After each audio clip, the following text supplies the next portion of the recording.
Blue Marble Radical Cup qualifying. Green flag is out, track is open, and we begin the opening laps here of qualifying. 3 races here this weekend for the Blue Marble Radical Cup. My name is Eric Miller alongside Tom Drewer. Tom, this is what all the practice and testing has been for. We got to figure out who's going to start up front. This is what it's all about. 36 cars streaming out of pit lane here at Road America. A big weekend of racing in the Radical world. Alton Park, the Haggerty Radical Cup UK is racing alongside British Touring Car. We've got racing in Australia with the Australian Radical Cup. The Canada West Series is going, and so is Radical Cup France. And we're excited to be here once again at Road America for the Sonzio Grand Prix, and really looking forward to seeing who comes out on top of the charts for each of the Radical Cup's 3 classes. The Platinum class with the Dayglow yellow on the rear wing, the Pro 1500 class with red on the rear wing, and the green signifying Pro 1340. Lots of competition in each class, and it'll be interesting to see how this comes down. I suspect with the way the Hankook tyres come in, it'll come right down to the wire. Yeah, these tires seemingly take, we had some of our fastest laps in the test sessions yesterday, lap 12, 13, 14. So I would imagine that with these we would see quite a few laps get higher in the number. Now what's interesting, you can see how much traffic there is. This looks like a freeway at the moment. Around we go, just entering the carousel, and everyone jockeying for position. You can see some cars slowing down, trying to find a little bit of space. Others trying to get on with it. And, you know, it's not just about getting some tire temp up and getting into your rhythm. You really need to find some space around here, because avoiding the traffic will be critical during this session. Yeah, with this session, obviously, we've had just the Hankook rubber as well as the Cooper tires from the USF Pro Championships. We have yet to see what this racetrack is going to look like once we get some of the NTT IndyCar Series and Indy Next Firestone rubber down. It's going to be a completely different racetrack when they go racing this afternoon. This track is indeed going to evolve, and someone coming into pit lane there probably just to try and create some space. I did notice there was a few competitors lagged in pit lane again to try and create a gap. Louis Schreiber on screen. He's one to watch for in the 111 machine. Well, the advantage here is 4 miles of asphalt. You can probably find a hole somewhere. You'd hope so, but with 36 cars, who knows? Schreiber, a strong competitor, a local, and he'll be on the lookout, trying to hunt down John Field and Steve Jenks, who've been extremely quick all weekend long in the Platinum class, and a driver running wide already in turn 5. You can tell that people are tense. So John Field looks to go through screen there. So what can he do? He has certainly been the benchmark. And Alain Dersey also quick as well. Of course, we had that little incident with the Platinum class car of the number 8 of Scott Wagner. It looked like S's Racing had that under control. Not too much damage to that one in the back, but look out for the 09 of Alain Dersey. The 57 of Wayne Williams will be interesting to see how he progresses after a few mishaps this weekend. He's had quite a bit of adventure this weekend thus far, and we're only 2 days in. Hopefully we can he can wrangle himself in and stay focused on the road ahead. Absolutely. In terms of the other classes, Danny Dushelski will be one to watch in Pro 1500. He has really just set an amazing pace, and we expect him to be quick in this session. And in Pro 1340, Team Stradale, the local guys from Chicago, have had numerous cars right up at the top of the charts. It should be a good battle between them. Steve Jenks is fastest at the moment. John Field's second quickest in the Platinum class. Jack Yang is fastest in Pro 1500. And we expect him to be eclipsed. Nick Persing has gone to the top of the charts for Cameron Racing Radical Northwest. So the Californian laying down the gauntlet early. We'll see if that's enough to keep Danny Dashelski at bay. Certainly, he's got a little bit of work to do at the moment. Mike Anzaldi in the 61 machine, quite quick as Indy Miller starts to rocket up. We haven't seen anything. That is the first time that he's popped into the top 15 all weekend long thus far, Tom. Indy Miller has missed most of the practice sessions and has just put in a reasonably quick time there. So you can see a couple of the Platinum Class cars. In fact, it's John Field, then Indy Miller and Louis Schreiber, 1, 2, and 3, line astern around the racetrack at the moment. And just coming through there is Elaine Dursey, who will be another one to watch in this session. Greg Gorski in the back of that shot as well. And Gorski with some work to do in the Pro 1500 class. He's been on the podium multiple times this season, but hasn't made it to the top step yet. Elaine Dursey under the Johnsonville Speedville Bridge. Greg Gorski there. So we'll wait and see some of these times that trickle through again. Kevin Poitras showing his cards for the first time this weekend. The 73 machine, Radical Canada. And Poitras stepping up from the 1340cc SR3, so the slowest cars in the field, right up to the Platinum Class cars. And he did admit earlier today, he said, I'm a little scared out there. This thing is wild. 425 brake horsepower, 380 foot-pound of torque. I'm not used to this. This thing is a monster. And so many guys commenting that the Platinum Class car is strong. And Mike D'Ambrose up on top of the Pro 1340 right now with a 218-830, and other looks like Andy Vocal in there as well. Yeah, and Mike's son, D'Ambrose Jr., third quickest in Pro 1340.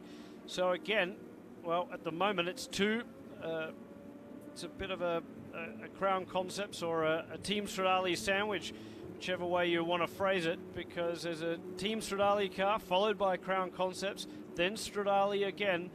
The Team's Championship just as important as the Drivers' Championship to the competitors along pit lane. And it's very, very tight in all of the classes. 17 minutes still on the clock. It's been green so far. Hopefully it will remain so. Again, it's not a long session, but you want to maximize the amount of time that you have here on track.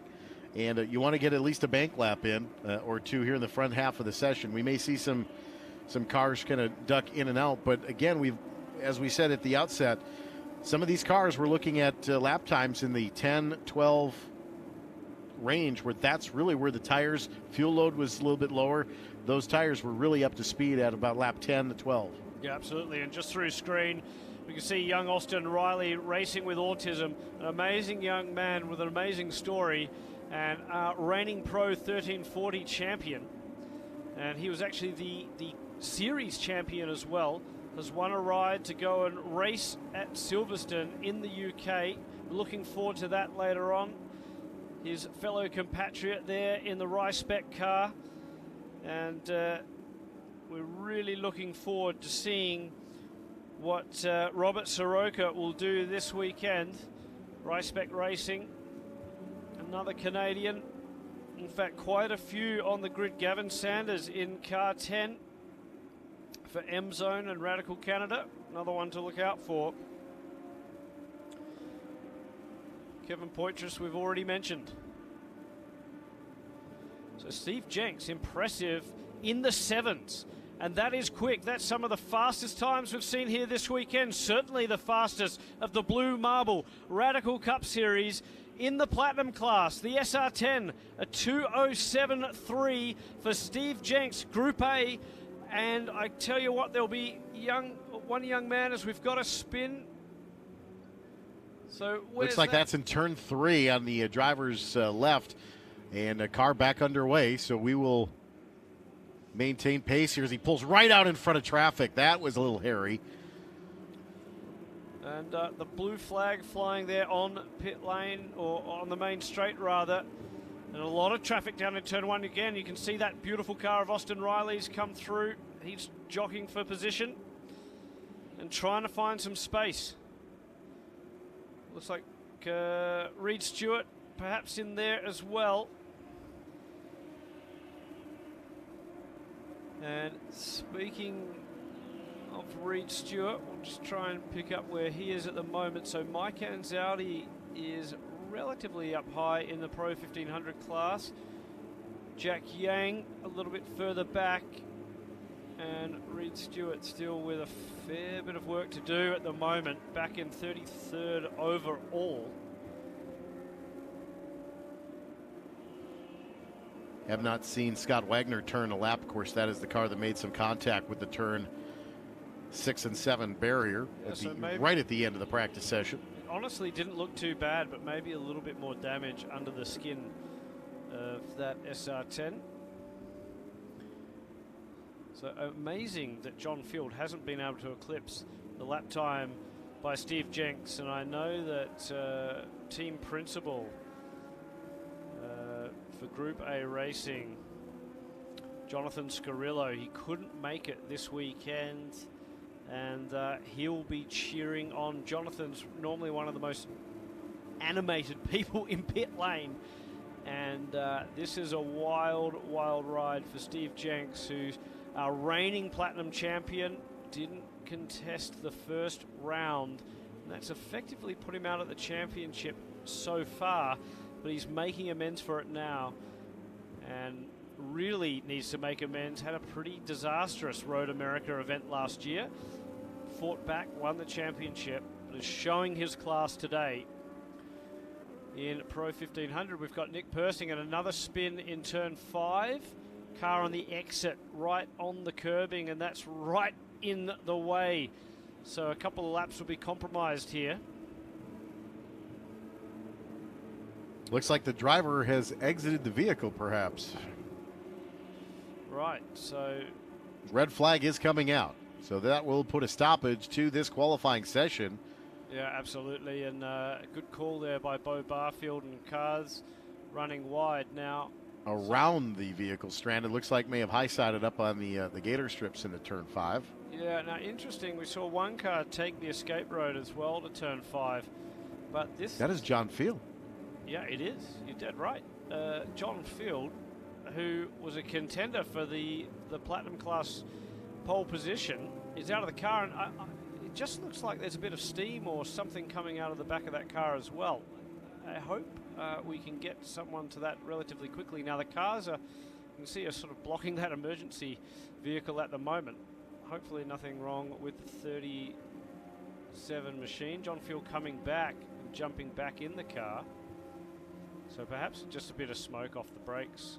But he was pretty quick to get out of it. So I just wonder what he knows that we don't. Well, years of experience of in a somewhat of a blind spot may have thought it was better to get out of the car just in case. But not typically you'd see something occur very often. Looks like he's trying to get the car fired here.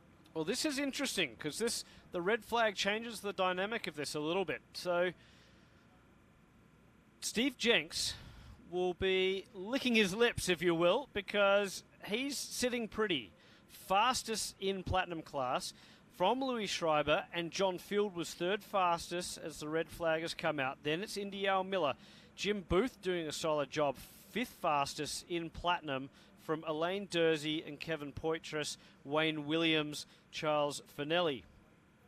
Then we're back to our fastest of the Pro 1500 class. That's Nick Persing. P1 from Aurora Strauss, Mike Anzaldi, Greg Gorski fifth fastest in class, Austin Riley sixth fastest, Jack Yang seventh, and David Albin eighth fastest, Robert Cipriani Dietrich is our fastest of the Pro 1340s from Mike D'Ambrose Senior, and then it's Ben Blander. So again, the Team Stradale 1, 2, and 3, similar to this morning's final practice session. Gavin Sanders, fourth fastest in Pro 1340. Dechelski nowhere. So what has happened to Danny Jashelski? He hasn't set a representative lap time, certainly for his pace, that he's shown all weekend, for that matter, all week here at Road America. Yeah, that's certainly a story, but Dave Tweedley as well in 1,500, 24th overall, not where you'd kind of expect Dave at all. Not at all. Robert Soroka, another one who hasn't got a good lap in. And there's quite a few names. Seth Bacon, Jace Bacon, Ken Savage for that matter. All of those guys in Pro 1340. D'Ambrose Jr. was another one. So you can see here that the 37 of John Field, he did get back in the car. Obviously, that thing is going nowhere. And the tow truck out there to remove it. But this has certainly stopped proceedings. And after a very, very clean run of the opening practice sessions, a little bit of drama here in the Blue Marble Radical Cup Series. Of course, good news is John Field is out of the car, just looking, observing, probably making sure that no unintended extra damage, if you will, gets added to the car as they try and extract it. But obviously the drivetrain not playing ball anymore.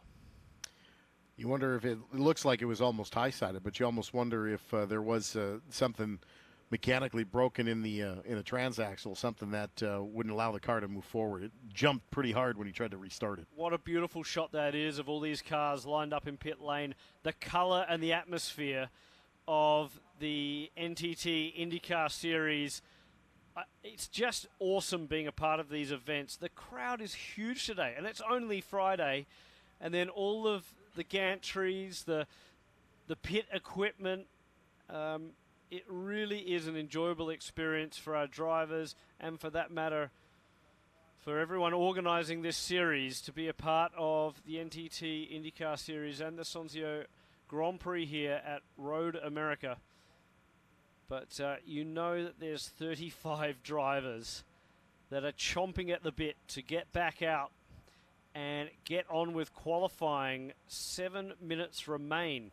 It's going to be crucial that the safety crews can get John Field's car out of the way. Luckily, it's in turn 5. There is an exit right there, and they are withdrawing that car now. I'm sure Bo Barfield's up in race control, ready to tell the starter to go green again. I'm ready. I'm anticipating. We're nervous, and we don't have steering wheels. That's right. I want to see what's going to happen here and who is going to come out on top. You can see the teams there getting ready, and the drivers are going, and it looks like Persing is stalled, perhaps just trying to find some space. A couple of other cars getting delayed, but here they are trundling down into turn 1. They're pulling gears, and once again, getting up to speed around Road America. It's a long lap, so if you think about it, they might get 2 flyers in, I'm guessing, with 6:30 on the clock. A couple of people might be lucky enough to start that final lap and get 3 in. But it's time to put the visor down and to put everything on the line, because there is a championship point for taking pole position. Of course, everyone wants to win the Motul Pole Award as well. And there's 3 of those up for grab, 1 for each class. And we've had a spin at turn 5. There's drama at the back of the shot there, and you can see that. That's Charles Finelli, it looks like, in the black car there. Looking for a hole, I would imagine, if he's got the car refired. Hopefully he can get that refired. Yep, underway again. I'm sure that wasn't part of the game plan. Might work out okay because he might get some space. Of course, he's racing against the clock, though, as well, to get around and back to the start-finish line here. We saw at the waning moments of the USF Pro Championships that 2 minutes was all that was left on the clock. Basically, they guaranteed 1 lap of green flag time at the end of that session. So plenty of time here to get back to the timeline in 14. The ultimate timeline here in play for qualifying sessions this weekend. But 5 minutes remaining on the clock, so we should get maybe one or two flyers in here once we clip the line. We should get 2 flyers, really. Hopefully we'll get that in and then get everyone back to... Here we go. So the first up is that's Reed Stewart in the 27 machine. And, of course, he's going to get eclipsed immediately by one of the Platinum Class cars. And you can see Indy Al Miller pull out. That's Steve Jenks, I think, going through screen.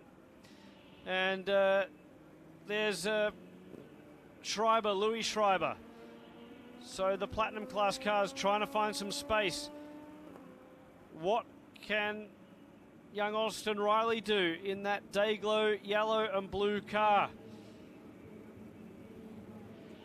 What can Louis Schreiber do? Can he get the pole in his home race? Indy Al Miller, we haven't seen all weekend long. We know he's capable of the top step of the podium. We also know that he's capable of championships and numerous championships for the Pro 1500 class and the Platinum class. Outright Series champion as well. Some big names in the world of radical racing here this weekend, and some guys really progressing their motorsport careers, certainly in the Pro 1500 class. The likes of Nick Persing, Aurora Strauss, and young Danny Dashelski, they are people to keep an eye on for the future.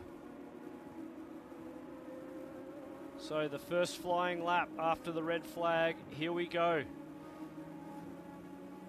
We'll see who gets some clean air, who can get the toe at the appropriate time down through this curved straightaway into Canada Corner.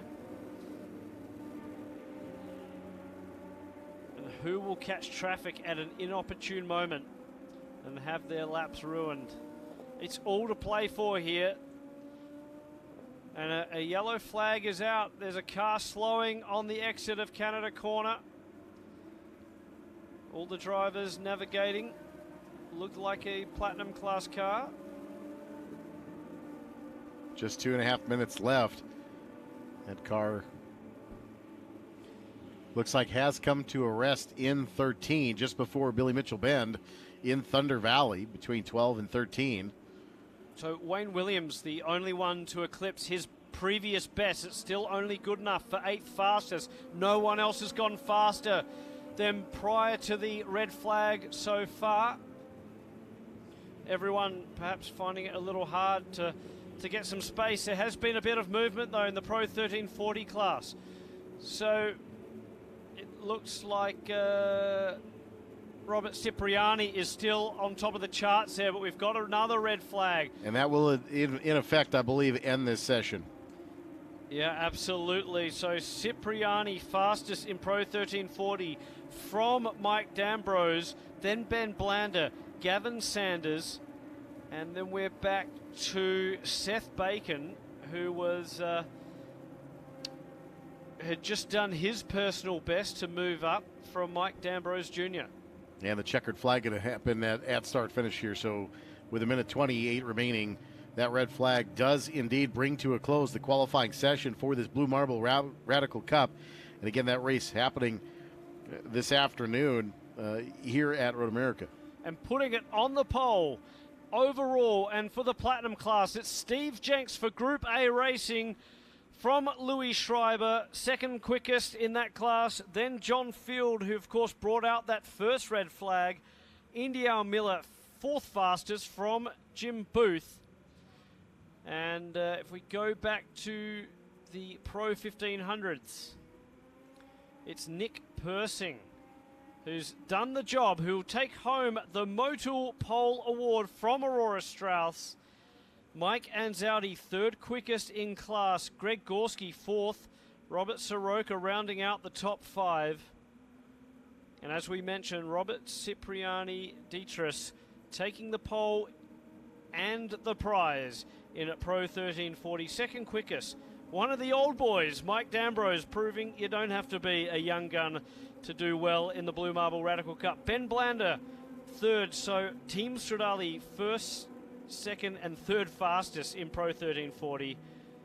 And then it's back to Seth Bacon, fourth fastest for Crown Concepts, and Mike D'Ambrose Jr. rounding out the top 5. Well, that will conclude Blue Marble Radical Cup qualifying. Race again this afternoon here following the first practice session for the NTT IndyCar Series. 4:30 this afternoon, we will go racing with these Blue Marble Radical Cup cars. Tom, always a pleasure to have you here in the booth. Can't wait for race 1. It's 3-race weekend, Friday, Saturday, Sunday. Don't want to miss it this afternoon. We're looking forward to it, and it will be a fantastic race. The Blue Marble Radical Cup always puts on a whole lot of action, so stick around to the end of each day, and we'll put on a show. All right, looking forward to it. Race 1, 4:30 this afternoon here at the Sancio Vehicle Protection Grand Prix Road America, presented by AMR.